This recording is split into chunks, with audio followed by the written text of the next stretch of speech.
This work is valued at 19% of our GDP.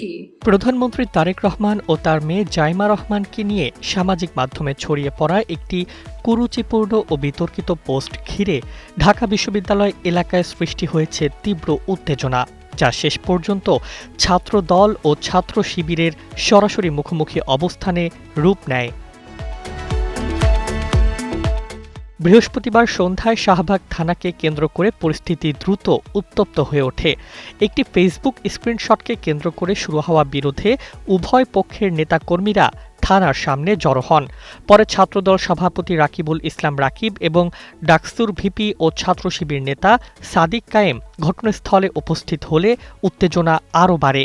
পাল্টাপাল্টি slogan, পানি বোতল নিক্ষেপ এবং ধাওয়া পাল্টা ধাওয়ার ঘটনা পরিস্থিতিকে আরও জটিল করে তোলে। এ সময় ডাকসুর সমাজসেবা সম্পাদক এবি জুবায়ের ও সাহিত্য সম্পাদক মোসাদ্দেক থানার ভেতরে মারধরের শিকার হয়েছেন বলে অভিযোগ ওঠে। পরে তাদের ঢাকা মেডিকেল কলেজ হাসপাতালে ভর্তি করা হয়। ছাত্র শিবির সরাসরি ছাত্রদলকে দায়ী করলেও ছাত্রদল এ অভিযোগ অস্বীকার করে, বরং সংশ্লিষ্ট পোস্টের জন্য শিবির সমর্থিত পক্ষকেই দায়ী করে। ঘটনার মোড় ঘুরে যায় যখন ফ্যাক্ট চেক বিশ্লেষণে উঠে আসে ভাইরাল হওয়া স্ক্রিনশটটি আসলে ভুয়া এবং সম্ভবত এআই প্রযুক্তি দিয়ে তৈরি।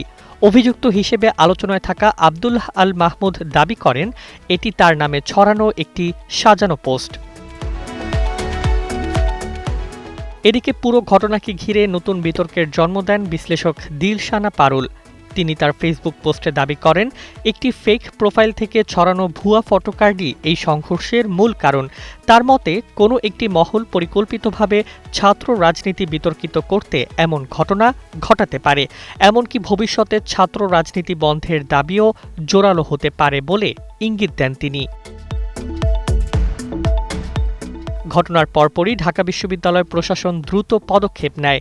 অভিযুক্ত শিক্ষার্থী আব্দুল্লাহ আল মাহমুদকে কারণ দর্শানোর নোটিশ দেওয়া হয়েছে এবং ২৪ ঘণ্টার মধ্যে লিখিত ব্যাখ্যা জমা দিতে বলা হয়েছে। পাশাপাশি পুরো ঘটনা তদন্তে দুটি পৃথক কমিটি গঠন করা হয়েছে, একটি পোস্ট সংক্রান্ত এবং অন্যটি থানায় হামলার অভিযোগ তদন্তে।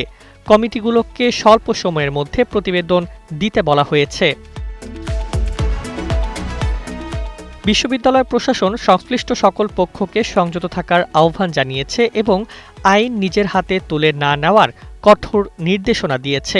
একই সঙ্গে ক্যাম্পাসে দেয়াল লিখন ও উস্কানিমূলক কার্যক্রম থেকে বিরত থাকারও আহ্বান জানানো হয়েছে।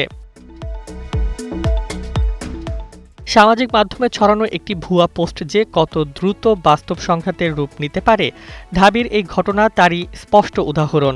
এখন সবার নজর তদন্তে কি বেরিয়ে আসে আর এই উত্তেজনাকর পরিস্থিতির জন্য আসলে দায়ী কারা।